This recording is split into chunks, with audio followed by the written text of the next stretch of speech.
Once upon a time, there was an occupational therapist who had a terrible level 2 experience and was taught awful clinical treatments. They were taught to be careless and callous, and even though they passed the NBCOT, they did not carry over good practice into their clinical setting. They only passed their level 2 fieldwork because their supervisors were never around to give feedback and always socialized in the local coffee shop.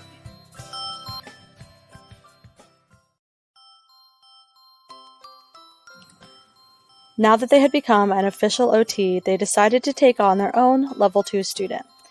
The student they took on had been seeing patients by themselves with no supervision. One day, while seeing a patient, the level 2 student forgot to put their gait belt on the patient they were seeing and they had a small fall. Because the patient was okay, the student wasn't sure whether or not they should document the fall. They went to their OT to ask if they should document, and the educator said no, because they were not there like they should have been and they wanted to cover it up.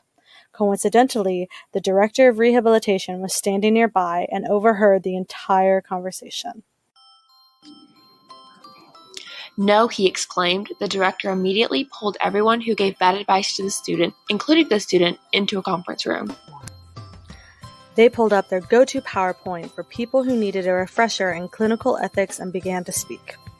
You all need a reminder in dignity and beneficence. According to the AOTA 2020 Occupational Therapy Code of Ethics, dignity indicates the importance of valuing, promoting, and preserving the inherent worth and uniqueness of each person. This value includes respecting the person's social and cultural heritage and life experiences. Exhibiting attitudes and actions of dignity requires occupational therapy personnel to act in ways consistent with cultural sensitivity, humility, and agility. Beneficence, on the other hand, is a core principle of occupational therapy that includes all forms of action intended to benefit other persons. The term beneficence has historically indicated acts of mercy, kindness, and charity. Beneficence requires taking action to benefit others.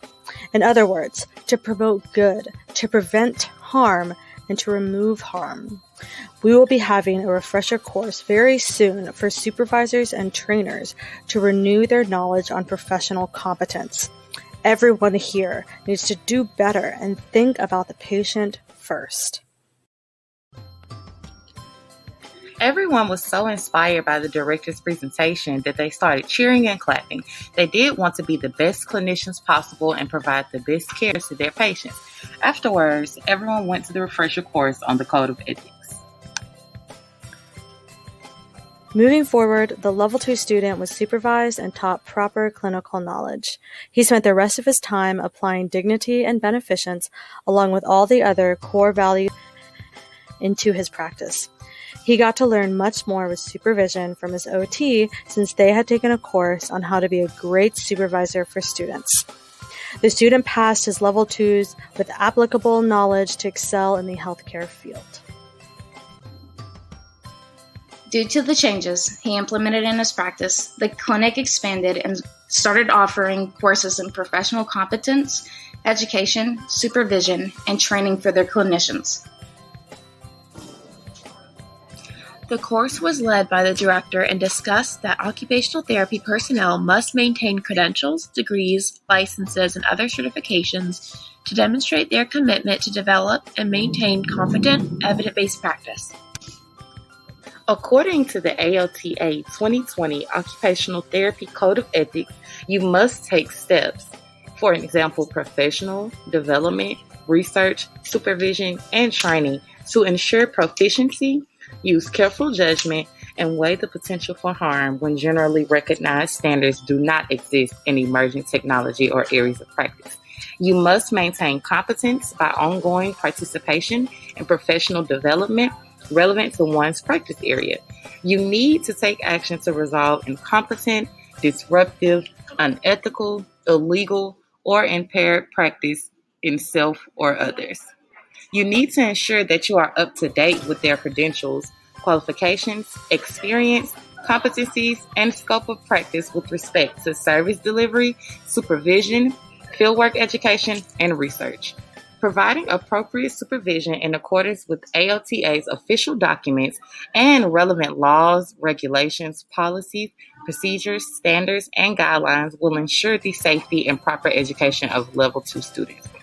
Provide students with access to accurate information regarding educational requirements and academic policies and procedures relative to the occupational therapy program or educational institution. Be honest, fair, accurate, respectful, and timely in gathering and reporting fact-based information regarding employee job performance and student performance. Do not participate in any action resulting in unauthorized access to educational content or exams, screening and assessment tools, websites, and other copyrighted information, including but not limited to plagiarism, violation of copyright laws, and illegal sharing of resources in any form. Into this class, and we will have more in the future.